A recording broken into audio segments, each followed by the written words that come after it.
అమ్మ నమస్తే. నమస్తే అమ్మా. అమ్మా హ్మ్. పీరియడ్స్ హ్మ్. కరెక్ట్‌గా రెగ్యులర్‌గా రావాలి అంటే ఏం చేయాలమ్మా? ఎందుకంటే చాలా మంది పిల్లల్లో చూస్తున్నాం ఇర్రెగ్యులారిటీ. ఒక వయసు వచ్చాక అంటే అది సహజం అది. కానీ చిన్న చిన్న పిల్లల్లో కూడా 20 నుంచి చూసుకుంటుంటేనమ్మా, ఎవరితో మాట్లాడినా నాకు 2 మంత్స్‌కి ఒకసారి పీరియడ్స్ వస్తున్నాయని, హెవీ బ్లీడింగ్ అవుతుందని, లేకుంటే అసలు బ్లీడింగ్ అవ్వట్లేదని. ఇలాంటి సమస్యలు ఎక్కువగా చూస్తూ ఉన్నాం. నేను అనుకున్న ఒక రీజన్ చెప్తాను.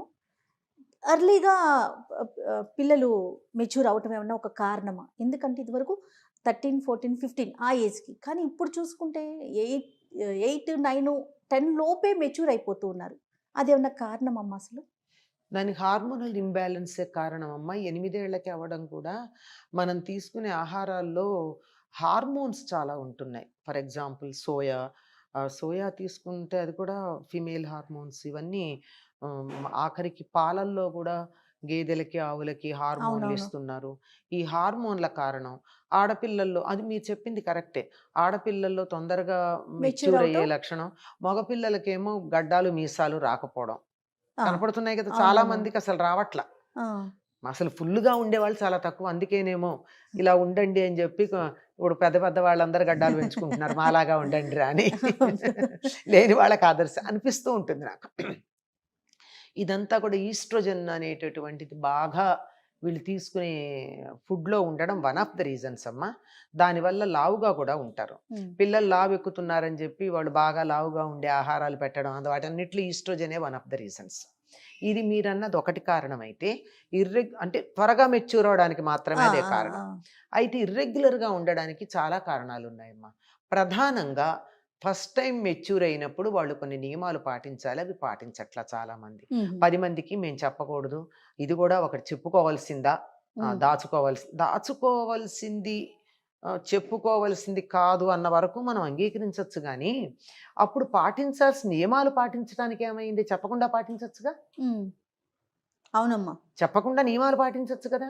ఆరోగ్య దృష్టితో చేయాల్సింది. హ్మ్. ఏమిటి అంటే, వాళ్ళకి ఉప్పు, కారాలు పెట్టరు ఆ 3 రోజులు. ఫస్ట్ టైమ్ మెచ్యూర్ అయినప్పుడు. హ్మ్. 3 రోజుల పాటు వాళ్ళకి ఉప్పు, కారాలు పెట్టరు. ఎందుకంటే ఉప్పు, కారాలు బాగా ఉన్నటువంటి ఆహారం గనక తీసుకున్నట్టయితే దాని తాలూకు మొట్టమొదటిసారి హార్మోన్స్ విడుదలవుతున్నాయి గదా! అవును. వాటిల్లో డిస్టర్బెన్స్ ఉంటుంది అని. ఆ! హార్మోన్స్ ఎప్పుడు తినే ఉప్పు, కారాలు బట్టే కదా! స్పైస్ బట్టే అవునవును. కదా! హార్మోన్‌ల అవును. డిఫరెన్స్ వస్తూ ఉంటుంది. కోపతాపాలు అవన్నీ గూడా. హ్మ్. అట్లాంటిది ఆ టైంలో పెట్టకపోవడం. వాళ్ళని వీలైనంత రెస్ట్ ఉండేట్టుగా చూడడం. అందుకే కదలకుండా కూర్చోమని చెప్తారు. కదలకుండా ఉండాల్సిందే కదా! అవును. ఆఖరికి టాయిలెట్‌కి కూడా దూరంగా వెళ్ళకుండా దగ్గరలోనే ఇవన్నీ చేసేవాళ్ళు. చేయడం. ఏ రకమైనటువంటి శ్రమ పడకుండా అంటే సూదిలో దారం గుచ్చడం, కుట్టడం అది కూడా కంటికి అలసట కదా! అవునవును. అది కూడా టోటల్ రిలాక్సేషన్ అనమాట. ఒకే చోట కూర్చోవడం. దానివల్ల చెవులకి ఏమి ఎక్కువ పెద్ద శబ్దాలు వినపడక సెన్సిటివ్‌గా ఉన్న చెవి కూడా రిలాక్స్ అవుతుంది. ఎందుకంటే మీరు చూడండి తలనొప్పులవి వచ్చి చాలా చికాకుగా ఉంటే ఇంత సౌండ్ కూడా భరించలేరు. ఇరిటేషన్ ఇరి అనిపిచ్చేస్తుంది. అది అంటే సెన్సిటివ్ అయిందనమాట అది. ఆ సెన్సిటివిటీ ఉంటుంది అని ఊహించి వాళ్ళకి రిలాక్సేషన్ ఇస్తారు. పంచేంద్రియాలకి, కర్మేంద్రియాలకి అన్నిటికీ కూడా జ్ఞానేంద్రియాలు, కర్మేంద్రియాలకి కూడా రిలాక్సేషన్ ఇచ్చి డైజెస్టివ్ సిస్టమ్‌కి కూడా రిలాక్సేషన్ ఇస్తారు. అది మంచి పులగం పెట్టేవాళ్ళు. అవును. ఆ పులగం ఎట్లాంటిది గట్టిగా కాదమ్మా. ఆ! లూజ్. ఒక యూనిట్ పెసరపప్పుకి 2 యూనిట్ల బియ్యం తీసుకొని, హ్మ్. 8 యూనిట్ల హ్మ్, హ్మ్. నీళ్లు పోసి, పోసి మళ్ళీ 1 యూనిట్ నెయ్యి వేసి, ఇది మెత్తగా ఉడికేటట్టుగా చేసి, బెల్లం వేసి పెట్టేవారు. ఉప్పుండదు. హ్మ్. బెల్లంలో ఉన్న ఉప్పు చాలు. అంటే ఇంత ఉడికితే అది అరుగుతుంది తేలిగ్గా. మీరు గమనించినట్టయితే చాలామందికి ఏమాత్రం డిస్టర్బెన్స్ ఉన్నా పీరియడ్స్ టైంలో డైజెషన్ బావుండదు. అవును. అందుకని ఆ టైంలో ఇంత తేలికగా అరిగే బలవర్ధకమైన ఆహారం పెట్టేవారు. హ్మ్. అలా 3 రోజులు గనక ఉన్నట్టయితే మొదటిసారి 3 రోజులు వీలైతే రెండోసారి కూడా అలా గనక ఉండగలిగినట్టయితే చాలా రకాలైనటువంటి సమస్యలు భవిష్యత్తులో రావు. హ్మ్. పైగా అప్పుడు చిమ్మిలి పెట్టేవాళ్ళు. చిమ్మిలంటే నువ్వులు, నువ్వులు, బెల్లం. బెల్లం. ఎప్పుడైతే నువ్వులు తిన్నారో లోపల ఎక్కడన్నా బయటికి వెళ్ళిపోకుండా మిగిలిపోయినటువంటి గడ్డలు లాంటి క్లాట్స్ లాంటివి ఉంటే వెళ్ళిపోతాయి, వెళ్ళిపోయి క్లీన్ అవుతుంది.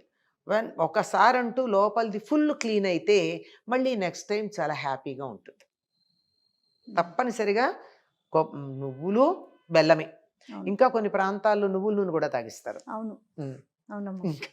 సరే, అది కాకపోయినా ఇంతవరకు ఇలా 2 సార్లు వీలైతే 3 సార్లు గనక జాగ్రత్తగా మొదటిసారి గనక చేసినట్టయితే 90% ప్రాబ్లమ్స్ ఉండవు అని చెప్పి మన పెద్దలు అన్నారు. అలా ఉన్న వాళ్ళని మనం గమనించాం కూడా. ఇవి చెయ్యకపోవడం ఒక కారణం. ఆ తర్వాత ఆ సమయాల్లో ఇష్టం వచ్చినట్టు తినడం, ఏముంది ఇది మామూలే కదా, దీని గురించి మనం పట్టించుకోవాల్సింది ఏముంది అని చెప్పి ఇష్టం వచ్చినట్టు ప్రవర్తించటం. అంటే ఆ సమయంలో రెస్ట్ కావాలమ్మా, శరీరానికి విశ్రాంతినివ్వాలి, శారీరకంగా మానసికంగా విశ్రాంతి ఇవ్వాలి. అందుకని విశ్రాంతినివ్వడం కోసం ఇంట్లో ఉంటే పనులు చెప్తారని కొంచెం దూరంగా కూర్చోమని చెప్పేవాళ్ళు. అవును. పైగా ఆ సమయంలో శరీరం నుంచి కొన్ని Toxins. వేల టాక్సిన్స్ రిలీజ్ అవుతాయట, which affect the thymus gland, heart దగ్గర ఉండేది. అందువల్ల కొంచెం దూరంగా ఉంటే హార్ట్ ప్రాబ్లమ్స్ రాకుండా ఉంటాయి మిగిలిన వాళ్ళకి కాదు. అందువల్ల అలా గనక ఉన్నట్టయితే కొంతవరకు అదుపులో ఉంటాయి. ఆ తరువాత ప్రతి నెల కూడా విశ్రాంతి తీసుకోవాలమ్మా. విశ్రాంతి తీసుకోవడం, ఆహారం కూడా తేలికగా మరీ కారము పచ్చళ్ళు అలాంటివి కాకుండా వీలైనంత వరకు తేలిగ్గా అరిగే ఆహారం తీసుకుంటూ గనక ఉన్నట్టయితే 90% రాదు. అయినా వస్తున్నాయి అంటే ఇవేం తీసుకోవట్లేదు, 100% ఈ జాగ్రత్తలు తీసుకునేవాళ్ళు లేరు. అయినా ఎక్కడో ఒకళ్ళిద్దరు తీసుకున్నా వస్తున్నాయి. తీసుకోకపోయినా కొంతమందికి రావు, ఎందుకంటే అందరూ అంత సెన్సిటివ్గా ఉండరు కదా, రాకపోవచ్చు. వాళ్ళకి రాలేదు నాకెందుకు వచ్చింది అంటే, వాళ్ళు ఇప్పుడు ఇంతమందికి కరోనా వచ్చింది కొన్ని లక్షల మందికి, కొంతమందికి రాలేదు. ఎందుకు రాలేదు అంటే వాళ్ళకి రెసిస్టెన్స్ ఎక్కువ ఉంది, ఇమ్యూనిటీ ఉంది. సరే, ఇలా అయిన తర్వాత ఇలా రావడానికి మధ్యలో 2 నెలలు 3 నెలలు దూరంగా ఉండడానికి కారణం ఏమిటంటే శరీరానికి తగినటువంటి వ్యాయామం లేదు. కూర్చున్న చోటు నుంచి కదలరు. ఆఖరికి టీవీ ఛానల్ మార్చాలంటే కూడా రిమోట్.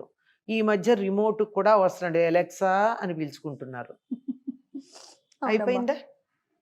ఇంకా రేపు పొద్దున ఎలెక్సా అని పిలవడానికి కూడా నోరు నొప్పని ఇంకేం చూస్తారో నాకు తెలియదు.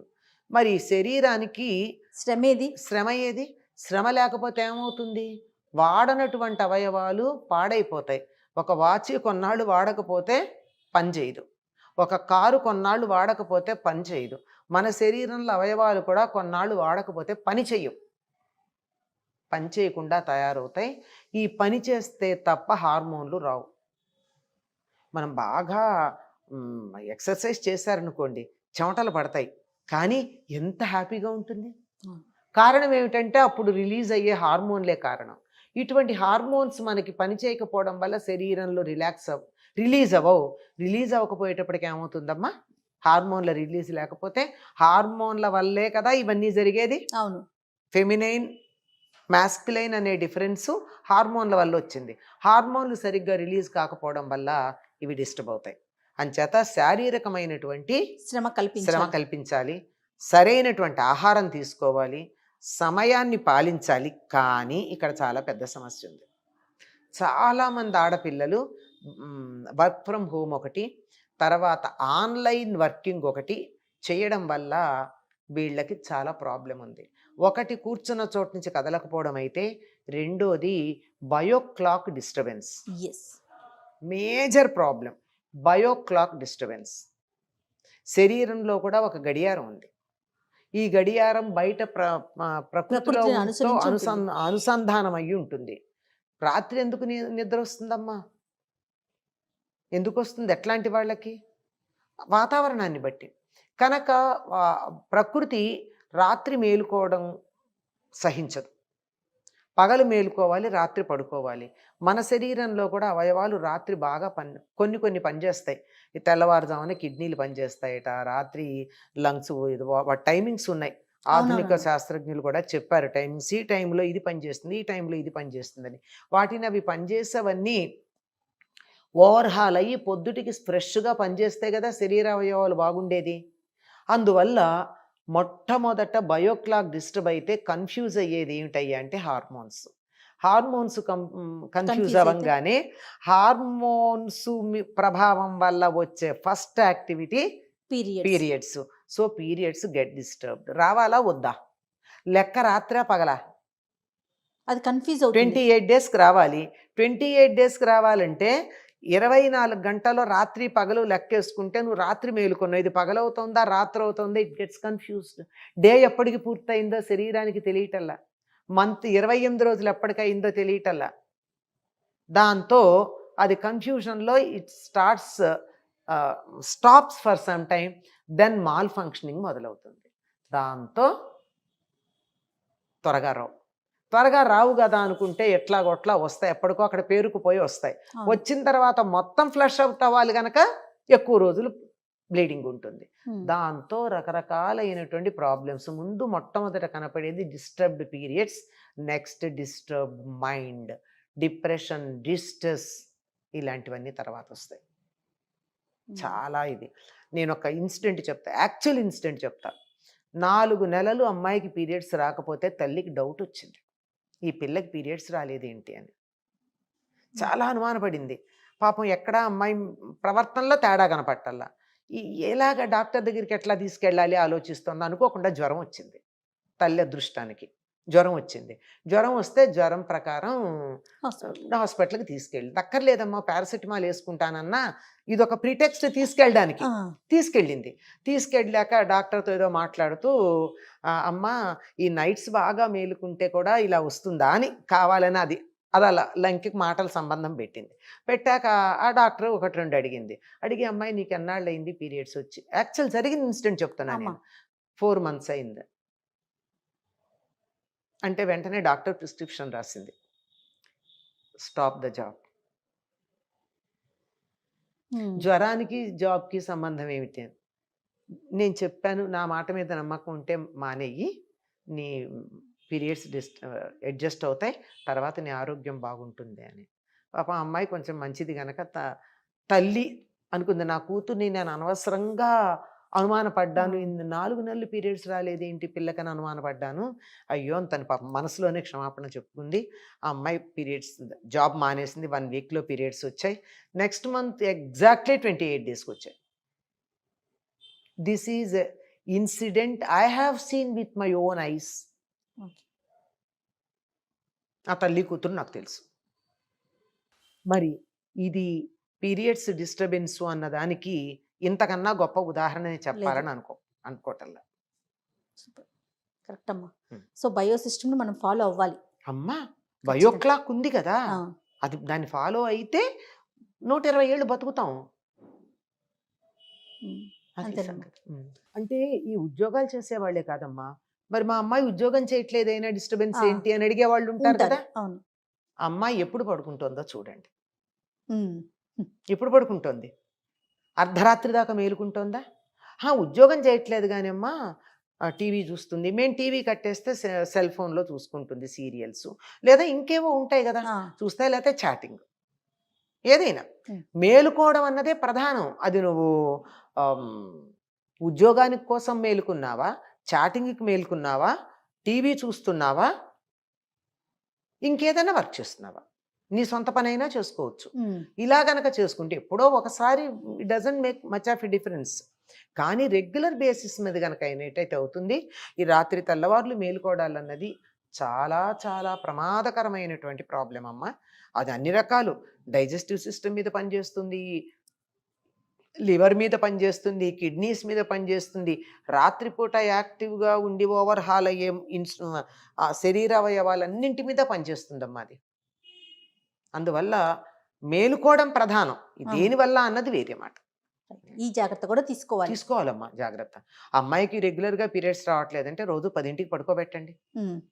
ఓవర్ బ్లీడింగ్ అవుతోంది అంటే బ్లీడింగ్ అయినంత కాలం పులగం మాత్రమే పెట్టండి, ఉప్పు కారాలు లేకుండా. లేదంటే పాలన్నం పెట్టండి, పులుపు లేని మజ్జిగ అన్నం పెట్టండి, ఉప్పు కారం తగలకుండా. ఆ 3 రోజులు 4 రోజులు అట్లా పెట్టి 2-3 నెలలు చూడండి, రెగ్యులైజ్ అయిపోతాయి. సూపర్. నమస్తే అమ్మా. నమస్తే అమ్మా.